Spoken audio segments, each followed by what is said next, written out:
Itoy atsoatso kosa ny fanamboarana ny IPP Ivandry raha toa ka ny ato tao anatin'ny fotoana fohy izany. Efa nivoaka ny tapany faharoa amin'ny famatsim-bola amin'ity tetikasa iarahan'ny Rotary Club Ivandry ity sy ny commune Antananarivo renivohitra.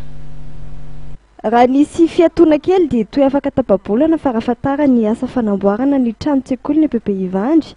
Tetikasa izay efa nitanterahany filompitantana teo aloha ary tohizan'ny filompitantana amin'izao fotoana izao ny fikambanana Rotary Club Ivandry. Afiara-miasa amin'ny commune moa natanterahana izany. Ezahana ny amin'ny asa ao anatin'ny fotoana fohy satria dia mijaly ireo mpianatra manoloana ny fiakarana rano hatrany anaty trano tsekoly. Eo amin'ity trano tsekoly vita amin'ny hazo izay ampiasana vonjy-maika andraisana ny mpianatra ity. Hoy ny tompon'andraikitry ny voamera-misahana ny asa eo anivon'ny Rotary Club Ivandry. Arak'izay hitantsika eto izany dia ny aorianantsika ireo mpianatra eo manadio ny rano satria hiboka rano tanteraka ity fianarana.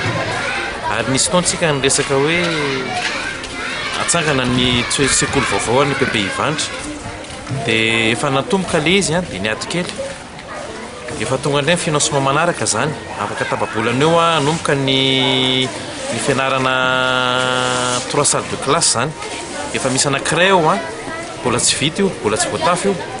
Dia antanjona zany afaka revolana sy tapana efa vita n'izy 3 salles de classe.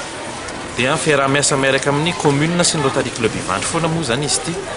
Dia hitantsika ato aoriana fa mijaly ireto mpianatra. Mbola mitomo ny asa sosialy tanterahany Rotary Club Ivandry amin'ny alalan'ny famatsiana ratsakafo ny cantine scolaire ny IPP Ivandry ity.